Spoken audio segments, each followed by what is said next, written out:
વનરા વનનો રાજા ગરજે ગેરકાંઠાનો કેહરી ગરજે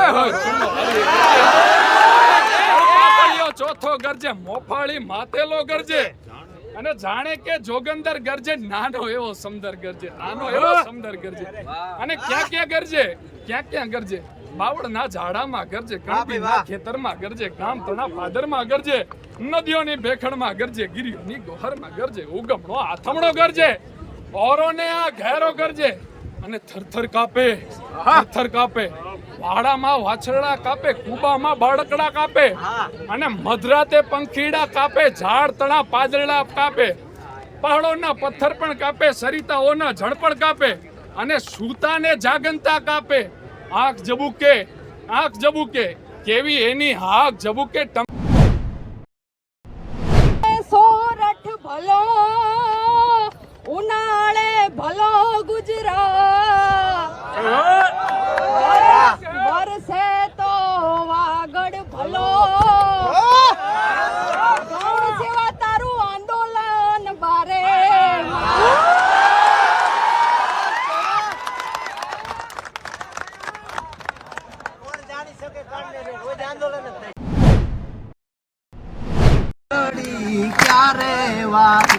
કાન તારી મોરલીએ મેં તો મોઈને અમાને મોહાડો મેલા કાન તારી મોરલીએ મોઈને મામાને મોહાડો મેલા એવા રવાદની રે બુઢા રાગની જીરે મોર લડી ક્યારે વાગે એવી જીરે રે મોરલી ક્યારે વાગે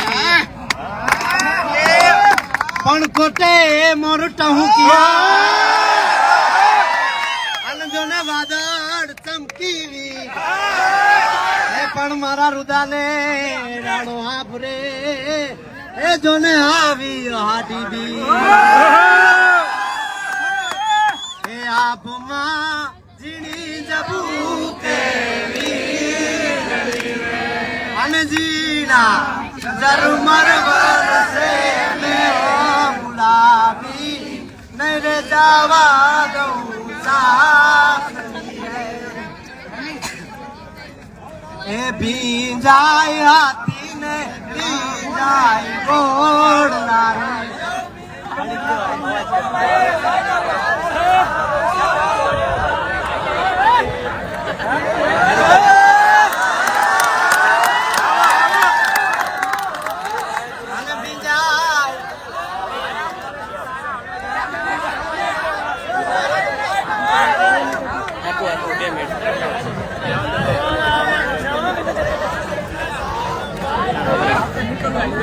આભમાં ઝીણી જવું કે વીજળી રે હજીણા ઝરમર વારસે અમે તો ગુલાબી નહીં રે જવા દઉં ચાકરી રે હે બીજાય ઘોડાન બીજાય હાથીડા રે હે બીજાય ઘોડલે બેસનાર સુબો ગુલાબી નહીં રે જવા દઉં ચાકરી રે હો નહીં રે જવા દઉં નોકરી રે ભીંજાય મેડીને ભીંજાય માળિયા રે એ ભીંજાય મેડીને ભીંજાય માળિયા રે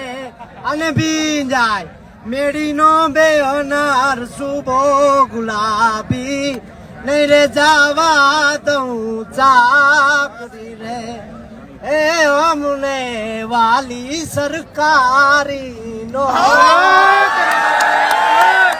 અમને વાલો તમારો જીવ ગુલાબી નહીં રે જવા દઉં નોકરી રે કે નહીં રે જવા દઉં ચોકરી રે તમારી સુગલબંધી પણ મોઢે બોલું માં મને હાથે નાચી લે રંગ મોર આ જાય છે મારી સાહેલીનો સાથ રે તે ઘડીક નાચી લે રંગ મોરલા લીલા વાસળિયા રે વટાવું એની રે ઉતરાવું મારા પ્રભુજીની વાડી રે લો વાહડી કઈ ફૂમતા લટકે ચાલ આંગળીએ અંગૂઠી ને અંગૂઠીમાં હીરલા રે લો આલા લીલા વાસળિયા રે વટાવું આવ્યા ઉત્તર દખના મે આ મોલે મોલે ગૂંથી દીધા પ્રભુજીએ મોતીડા રે લોલ આલા લીલા વાસળિયા રે વટાવું એની રે ઉતરાવું મારા પ્રભુજીની વાસળી રે લોલ ત્રીસ મારો દ્વારકાધીશ તો રંગીલો રાયરણ છોડ છે ના ખજાને ક્યાં કઈ ખોટ છે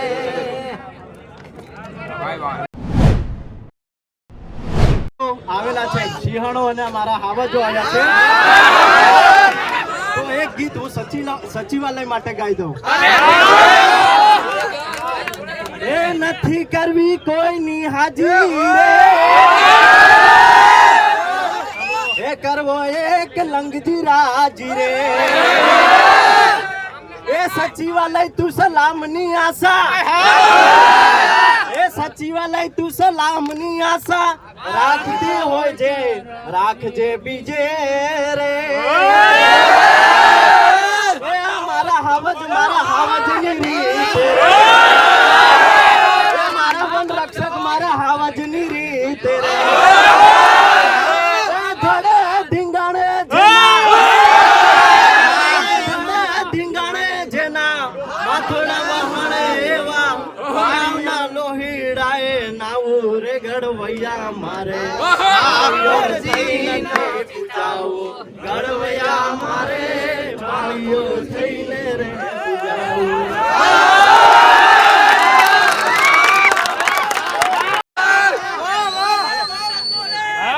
આદિ શિવ ઓમકાર ભજન હરત પાપ બાર નિરાંજન નિરાકારી નાયક નવનિધિ દ્વારી ઓપત મહિમાય પાર સર્જન સંસાર સાર શંકર સ્વામી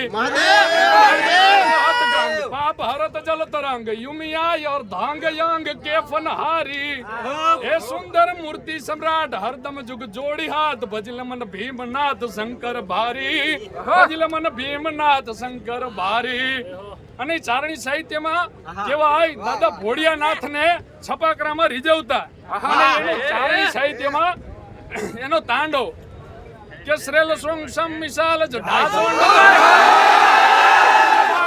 વીર ગાજે અને લોચન તે લાલ લાલ ચંદન કી ધોરી બાલ કુમકુમ સિંદૂર તુલાલ ભકટી વર્ષા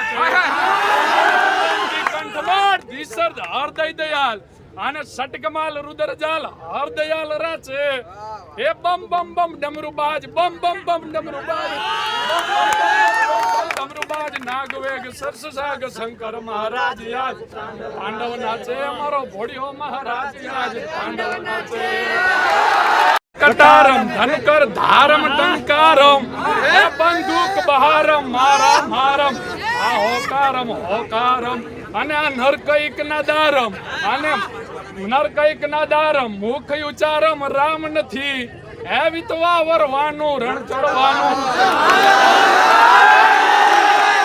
વિતવા વરવાનું રણ ચડવાનું આ ના મર્દોનું કામ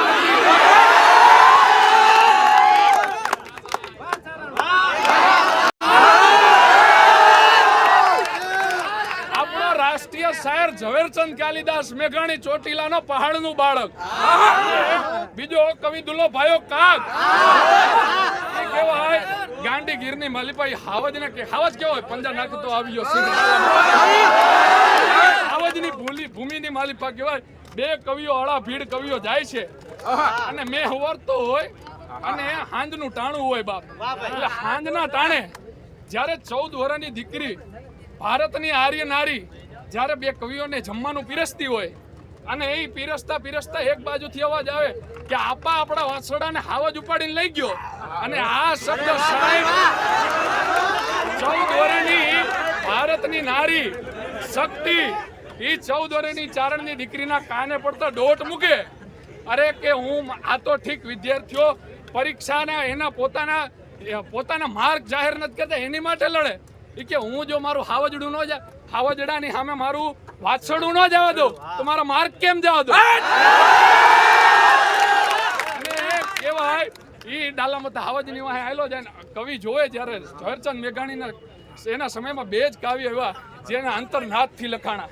એક બીજી ગોળમેજી પરિષદમાં છેલ્લો કટોરો પી જજો બાપુ અને બીજી ચારણ કન્યા જે તમારી મારી લોક સંસ્કૃતિની અમર કૃતિ છે. ઈ ડાલામતો હાવજ આગળ હાયલો જાય પાછળ જઈને જગદંબાનું રૂપ લઈને આ માનું રૂપ લઈને જેમ અસુરોનો સંહાર કરવામાં જગદંબા નીકળી હોય એવી રીતે 14 વર્ષની ચારણની દીકરી અને ભારતની આર્ય નારી આલી જાય.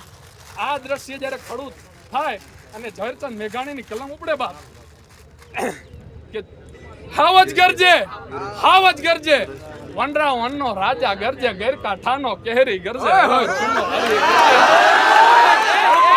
ચોથો ગરજે મોફાળી માતેલો ગરજે અને જાણે કે જોગંદર ગરજે નાનો એવો સમદર ગરજે અને ક્યાં ગરજે બાવળના ઝાડામાં ગરજે કણબીના ખેતરમાં ગરજે ગામ તણા પાદરમાં ગરજે નદીઓની ભેખણમાં ગરજે ગિરિયોની ગોહરમાં ગરજે ઉગમણો આથમણો ગરજે ઓરોને આ ઘેરો ગરજે અને થરથર કાપે વાડામાં વાછરડા કાપે કુબામાં બાળકડા કાપે અને મધરાતે પંખીડા કાપે ઝાડ તણા પાદરડા કાપે પહાડોના પથ્થર પણ કાપે સરિતાઓના જળ પણ કાપે અને સૂતાને જાગંતા કાપે આંખ જબુકે કેવી એની હાક જબુકે ટમટમતી બે જોત જબુકે ને હામે ઊભું મોત જબુકે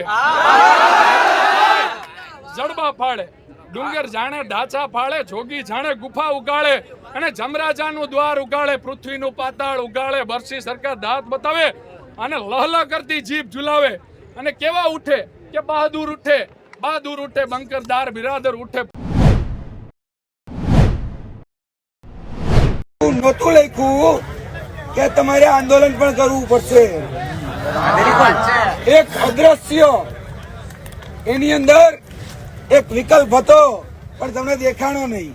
ભૂલ તમારી છે કારણ કે જ્યારે તમે આ પરીક્ષાનું ફોર્મ ભર્યું ને ત્યારે એક વિકલ્પ હતો કે તમારે પરીક્ષા પછી પણ પરીક્ષા આપવી પડશે.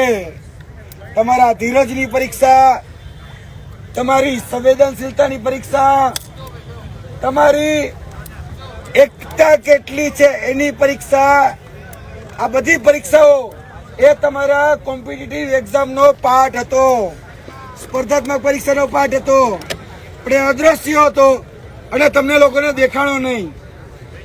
હજી કહું છું, કદાચ માની લો કે તમને એવો વિચાર આવ્યો કે હું ઘરે જતો રહું તો તમારે ઘરે બેસવાનો જ વારો આવશે. તમને એમ હોય કે બીજા તો લડે જ છે ને મારે શું, આવું કદાચ મનમાં આવતું હશે.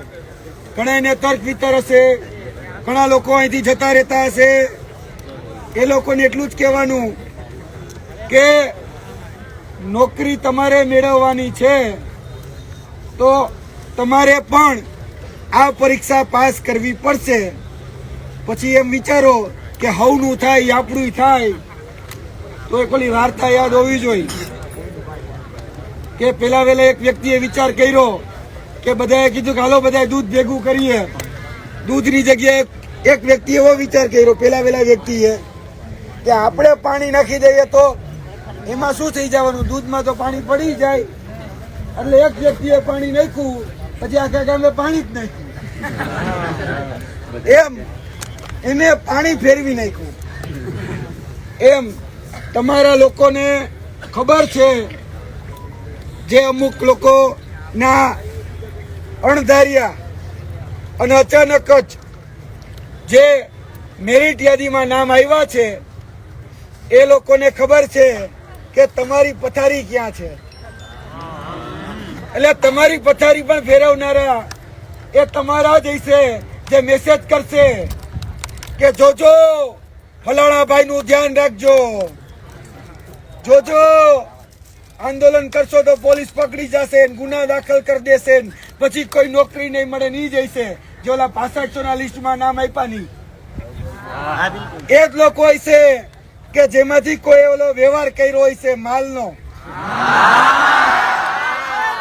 કારણ કે અત્યારની પરીક્ષામાં સિસ્ટમ ચાલે છે કે માલ હે તો મુહબ્બત હે. એટલે એ ટેબલ નીચેથી આપેલો માલ ઈ પાછો આપવો, ઈ જે તે કૌભાંડીઓ હોય એને પસંદ ના હોય, કોઈને ગમે કે કોઈની દુકાન બંધ થાય, પછી 1 નંબરની હોય કે 2 નંબરની હોય, એટલે બધાને મોંમું લાગે. એટલે જે લોકોને મોંમું લાગે ને એ પછી તમારા ગ્રુપમાં મેસેજ કરશે કે ભાઈ ગાંધીનગર નો જાતા હો, નહીતર આમ થઈ જશે ને તેમ થઈ જશે, ઘણું બધું લખશે. પણ એવા લોકોથી પણ તમારે તમારી સીટ બચાવવાની છે, કારણ કે એ તો વહીવટ કરી અને લાગવાના હોય, આપણે મહેનત કરી લાગવાનું છે.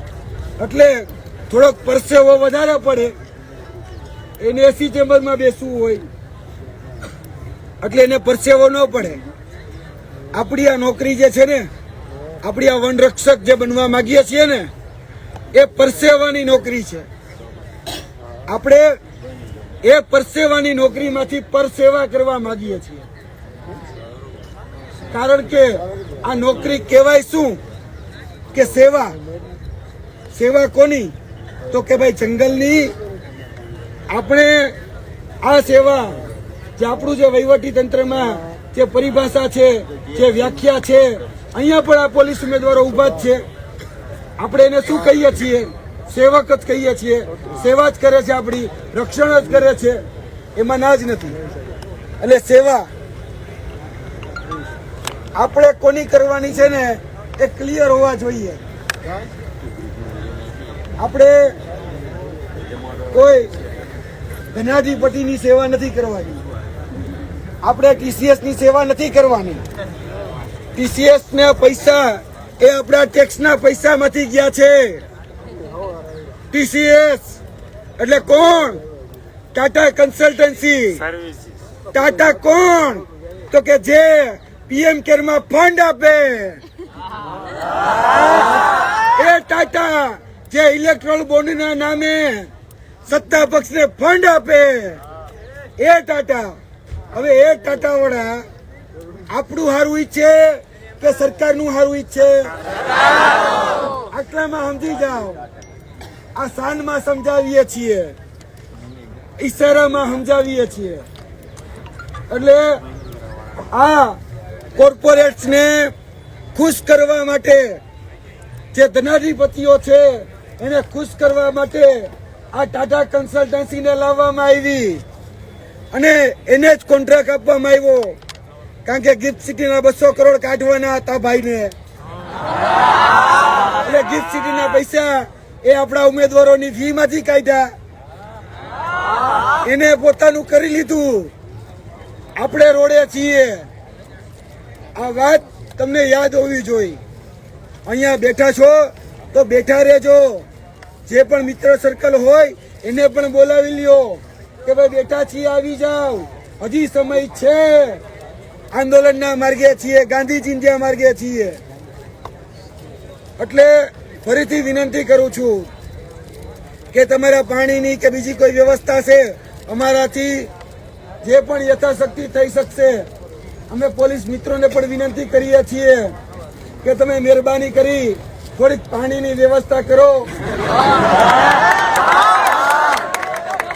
કારણ કે ભૂખા પેટે ભજન ના થાય.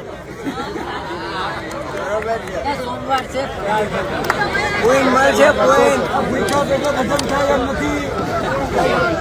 એટલે થોડુંક સેવા કરજો, તમને મેવા મળશે. ભગવાનના આશીર્વાદ મળશે. એટલે તમને કહીએ છીએ કે થોડીક સેવા અમારી કરજો. અમે અત્યારે બહુ પીડિત છીએ. જરૂર છે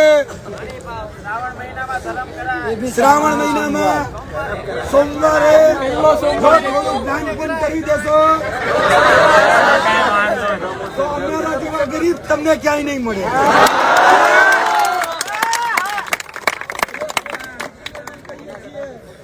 મંદિરમાં જઈ અને દાન પુણ્ય કરવું એના કરતા રામ મંત્ર મેદાનમાં જઈને દાન પુણ્ય કરવું સારું. એટલે અહીંયા પાણી પાછો પાણી વધારે મહાદેવ રાજી રહેશે તો તમારો મહાદેવ તમારો ઈષ્ટદેવ એ થોડોક રાજી રહેશે. એટલે આપણે બધાએ આ સ્થળ આ જગ્યા છોડવાનું નથી.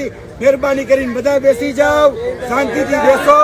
તમારી વ્યવસ્થા કરીશું એટલી અમારી કેપેસિટી છે.